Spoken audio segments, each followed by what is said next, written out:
juga ditanya mengenai sisi pelayanannya. Ada pula namanya sudah viral atau sudah dikenal. Banyak orang yang sudah tahu siapa yang membawa benih air ini. Tidak ada yang tahu dan tidak perlu mereka tahu. Dan dia ini memang bukan tokoh agama, bukan orang terpandang, bukan orang kaya, dan bukan siapa-siapa di mata dunia. Tapi dia sudah taat kepada perintah Tuhan, dan itu sudah cukup. Tuhan tidak mencari siapa yang paling terkenal. Tuhan mencari siapa yang mau taat. Pria itu tidak punya nama di Alkitab, tapi dia punya peran. Dia tak tampil di depan, tapi lewat ketaatannya. Perjamuan kudus dapat dilaksanakan, dan itu sudah cukup. Kisah pria dilaksanakan, dan itu sudah cukup. Kisah dia ini tercatat di dalam Matius pasal 26, Markus pasal 14, dan Lukas pasal 22. Pria membawa kendi ini adalah simbol dari semua tokoh yang tidak punya nama. Contohnya itu seperti anak kecil yang membawakan 5 roti dan 2 ikan itu. Namanya tidak disebut, tapi dia melakukan perannya. Dan juga ada perempuan Samaria yang disuruh sikap, ditolak oleh masyarakat, tapi dipilih Tuhan untuk memenangkan satu kota. Namanya juga tidak disebut di Alkitab. Mereka hadir melakukan bagian mereka, lalu menghilang dari catatan sejarah. Tetapi catatan surga mempunyai nama mereka. Beda dengan generasi kita hari ini. Semua orang ingin punya panggung, ingin dilihat, dan semuanya ingin dikenal. Tidak sedikit yang lebih sibuk dengan urusan dan nama sendiri daripada membanggakan nama Tuhan kita. Orang berlomba untuk tampil diri, tetapi lupa tampilkan Tuhan, siapa yang sudah menyelamatkan kita dan siapa yang sudah menyebarkan Injil dan sudah memberkati kita dari kita hidup sampai sekarang. Tapi cari di kerajaan Allah itu bukan orang yang haus perhatian, bukan orang yang terkenal. Yang dicari adalah bejana tanah liat biasa. Pria membawa benih itu adalah bejana. Dia bawa air, bukan ego. Dia bawa kesiapan, bukan kesukaan. Dan Tuhan pakai dia buat buka jalan dalam perjamuan kudus. Momen hal yang kita kenal sampai hari ini. Jadi, kita jangan kejar nama, tapi kejarlah peran kita di dalam surga. Dunia mungkin tidak tahu siapa nama kita, dan memang mereka tidak perlu tahu siapa nama kita. Yang penting Tuhan tahu, surga melihat dan mencatat, dan itu yang paling penting. Jadi inti dari pelayanan teman-teman kita ini, pria membawa kendi air dalam kisah Paskah memang tidak dikenal namanya, dan memang dia tidak terkenal. Mungkin kalau kita mengingat hari Paskah itu, kita malah tidak ingat kalau ada seorang pria kendi air. Namun lewat ketaatannya, Tuhan bisa memakai dia untuk mempersiapkan perjamuan kudus. Pesannya yang ada dalam pelayanan teman-teman kita ini, dalam rencana Allah, yang penting bukan terkenal atau tidak. Kalau kita tidak diketahui sama orang, tapi kita melakukan hal yang baik, Tuhan akan mencatat nama kita di dalam surga. Tuhan tidak cari orang yang haus perhatian, tetapi cari hati yang mau dipakai oleh Dia. Walau dunia mungkin tidak tahu nama kita, surga mencatat setiap ketaatan kita kepada Dia. Jadi, kita jangan sibuk kejar panggung atau pengakuan, tetapi lakukanlah bagian kita dalam rencana Tuhan dan taatlah kepadanya. Sekian dari pelajaran pertama saya. Terima kasih dan Tuhan memberkati.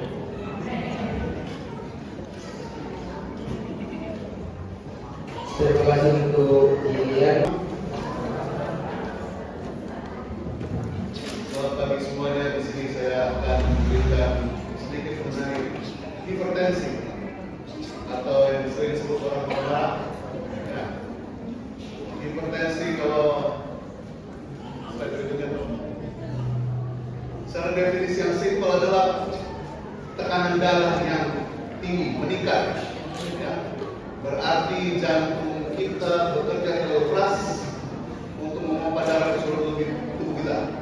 Ya, kalau kita lihat di gambar di sana, itu seperti selang yang ujungnya ditekan, ya, sehingga apa? Cairannya memuncrat dengan tekanan yang lebih tinggi. Kalau di luar batas normal itu berbahaya. Masalahnya adalah penyakit ini tidak ada gejala. Tidak ada gejalanya sama sekali. Ini yang masalahnya. Kita datang ke dokter mau medical check up, tidak ada keluhan sama sekali. Tapi dokter bilang, saudara atau ibu, Anda punya penyakit darah tinggi, hipertensi. Betul. Jadi saya nyaman-nyaman saja. Inilah bahayanya. Tidak tahu kita kalau penyakit itu ada di dalam tubuh kita. Makanya ini dikenal sebagai pembunuh diam-diam, silent killer. Ya, ini penting diadakan pemeriksaan yang rutin.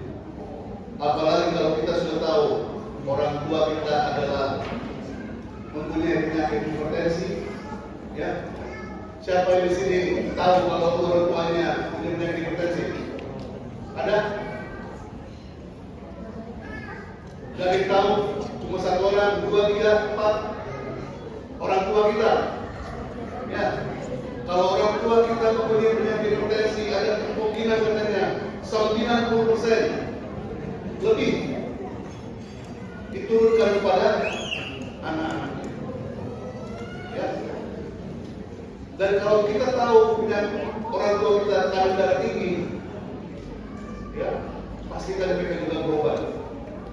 Karena saudara-saudara, kita telah mendengarkan satu-satu dari saudara kita di tempat ini yang sedang dalam ICU. Ya, Bapak itu kalau kita lihat selalu tersenyum. Ya, kalau saya bertemu, gimana Om? Sehat? Sehat. Tidak ada keluhannya. Ya. Kalau tiba-tiba katanya ditemukan dia sudah terdetak. Ya. Sepertinya pelajaran kita ini seperti agak terlambat seperti ini. Ya. Jadi saudara-saudara saya imbau pada kita semua untuk memeriksa dan memperhatikan tekanan darah kita. Ya, gejala berikutnya. Pemeriksaannya sangat sederhana sekali. Seperti yang digambar pertama tadi, itu adalah latensi. Di sini saya mau bikin supaya menarik perhatian saudara saja. Ya. Bisa digunakan dengan mindset, digunakan dilakukan oleh perawat atau dokter. Tapi sekarang sudah teknologi sudah banyak, bisa dibeli alat di Shopee. Ya, namanya Omron, sudah elektronik, tinggal dimasukkan. Ya, mindsetnya lalu apa? Pencet, otomatis kita sudah mengetahui. Kalau sudah di atas 120, apalagi 140/90, ya, konsultasi dengan dokter. Konsultasi. Apa yang harus dilakukan? Slide berikutnya. Tapi di sini kita diajak bukan hanya obat-obatan saja. Ada katanya perubahan gaya hidup 80% membuat pengobatan itu lebih berhasil. 1. Mengurangi garam. Kalau seseorang terkena penyakit hipertensi lalu dirawat inap di rumah sakit, makanannya itu hambar, tawar, ya, hambar tidak enak katanya. Tapi sudah bisa membuat dia minum dan menyembuhkannya. Garam, makanan asin, minuman-minuman bersoda, minuman-minuman kemasan, penyedap rasa, apalagi semua yang ada kandungan natrium di dalamnya. Kalau kalian bersekolah di luar negeri biasanya dibilang sodium. Ya. Jadi harus dikurangi garam tersebut karena garam dalam tubuh kita semakin banyak akan meningkat cairan di dalam pembuluh darah kita. Lalu apa? Buah dan sayuran ini penting. Ya. Diperbanyak dalam piring kita buah-buahan dan sayur-sayuran. Lalu ada namanya pola makan DASH atau dietary approach of reducing hypertension. Ya, dengan diet untuk menghentikan hipertensi. Yang menekan buah-buahan, yang menekankan buah-buahan, sayur-sayuran dan produk susu rendah lemak. Kalau orang bule rendah susu, kita makan rendah susu. Ya. Tapi sayur-sayuran buah-buahan harus ditekankan. Kemudian berikutnya, jangan bosan terlebih dahulu. Ini penting. Bergerak lebih banyak. Berat badan yang sehat. Ini buat saya sendiri. Ya. Kalau ada saudara kita mungkin yang tidak seiman, atau saudara-saudara kita yang sedang dalam pergumulan alkohol, rokok, harus dihentikan. Ya. Kemudian stres itu juga harus dikelola, saudara. Ya. Temukan cara keluar untuk mengatasi stres, masalah harus selesaikan. Ya. Tapi kita juga bisa mengalihkan perhatian kita dari stres seperti berolahraga, bermeditasi, atau menghabiskan waktu di jalan. Dan ini yang harus kita tekankan. Banyak sekali orang berpendapat kalau sudah dibilang dokter, Bapak, Ibu punya hipertensi, obatnya harus diminum setiap hari. Langsung ada rasa khawatir dalam hatinya. Aduh, dokter, nanti saya bisa ketergantungan. Ada pernah dengar itu? Ada pernah saudara ucapkan ketergantungan? Ini bukan sesuatu obat yang membuat Anda teradiksi, yang membuat Anda ketergantungan terhadap obat. Tubuh kita semakin berumur, ya, sudah kehilangan untuk mengatur tekanan darah kita. Makanya kita dibantu oleh obat. Kita bergantung pada obat ini untuk mengontrol tekanan darah. Hipertensi sebuah penyakit yang tidak disembuhkan, tapi bisa dikontrol. Kalau tidak bisa dengan pola makan, pola gaya hidup, obat adalah salah satunya. Jadi diminum obatnya. Lalu ada juga orang dengar, dokter, kalau saya minum obat setiap hari, ginjal saya rusak. Terbalik, obat yang tidak merusak ginjal. Penyakit hipertensi kalau tidak dikontrol akan merusak ginjal dan organ-organ lainnya. Kenapa? Penyakit organ ginjal kita adalah penyaring darah kita. Penyaring darah. Kalau dia penyaring pembuluh darah di dalam ginjal itu sangat apa? Sangat halus. Dinding ketebalan dinding cuma satu sel saja, makanya molekul bisa bertukaran di dalam ginjal kita. Yang kotor dikeluarkan oleh seni, lalu yang baik-baik dikembalikan dalam pembuluh darah kita. Kalau dia dalam tekanan yang tinggi, pembuluh darah yang halus tadi bisa dirusak, bisa pecah pembuluh darah dalam ginjal kita. Berapa banyak kerusakan di situ terjadi? Kerusakan ginjal dan fungsi dari ginjal itu gagal. Dengan kata lain, bukan obatnya yang merusak ginjal, tetapi apa? Penyakitnya.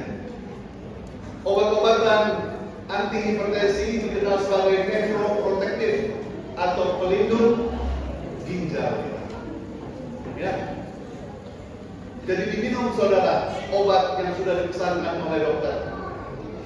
Di sini kalau kita dari BPJS sangat beruntung, ada namanya program rujuk balik PP untuk khusus penyakit-penyakit seperti ini. Diikut sertakan kalau kita punya penyakit seperti ini. Obatnya akan dikasih setiap bulan katanya. Ya, setiap bulan diberikan gratis. Ya, gratis.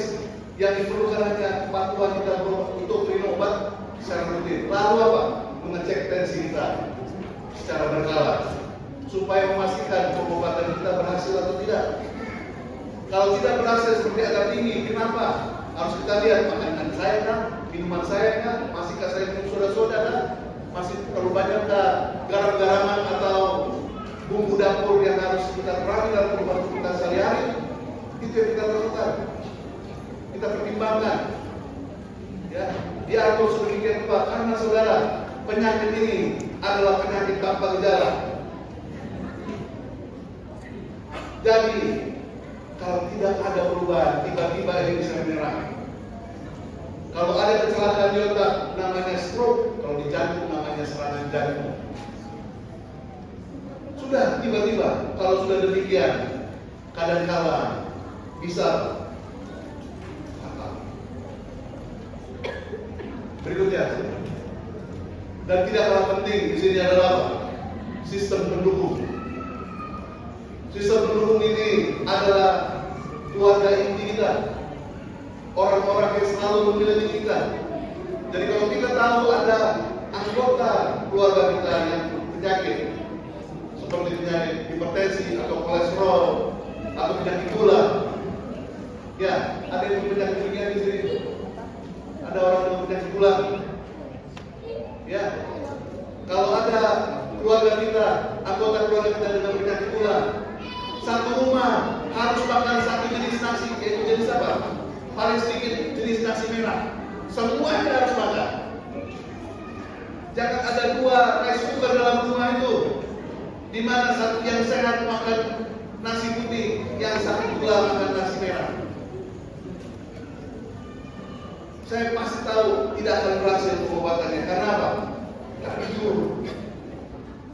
Sehari-hari di dalam rumahnya ada pencobaan. Jadi harus ada sistem pendukung. Kalau satu rumah itu ada yang menderita sebuah penyakit, ya dalam rumah itu harus mendukung orang yang sakit tersebut. Makanlah makanan yang hambar katanya. Jangan tambah-tambah produk-produk penyedap rasa. Karena apa? Berbahaya bagi orang tersebut. Ya. Lalu kemudian kembali lagi ditekankan pemeriksaan rutin itu penting. Setelah kita mengatur pola gaya hidup kita, minum obat kita secara teratur, pemeriksaan rutin itu penting supaya mengukur keberhasilan pengobatan. Ya. Kalau cuma diminum obatnya tapi tidak dicek, ternyata obatnya kurang sempurna. Karena kalau kita lihat seorang dokter di kedokteran akan mendapat pelajaran bahwa patofisiologi terjadinya hipertensi itu ada beberapa cara dan obatnya bermacam-macam. Ya, satu-satunya cara adalah apa? Mengetes obat dengan pasien tersebut. Kalau patofisiologi dari sisi A satu sini tidak berhasil, berarti kita masuk ke patofisiologi 2. Kalau tidak, patofisiologi nomor 3, nomor 4, atau kombinasi. Itu yang harus dilihat oleh apa? Seorang dokter. Oh, tidak berhasil rupanya kalau kita ini. Makanya penting pemeriksaan rutin. Ya. Lalu di sini sebagai sistem pendukung adalah pemberdayaan. Ingatkan orang-orang bahwa mereka memiliki kekuatan untuk mengendalikan kesehatan mereka dan mengurangi hipertensi melalui perubahan gaya hidup. Setelah kita mengetahui hal-hal tadi, mari kita ajak saudara-saudara kita supaya tidak ada lagi terjadi kecelakaan seperti yang telah terjadi akhir-akhir ini.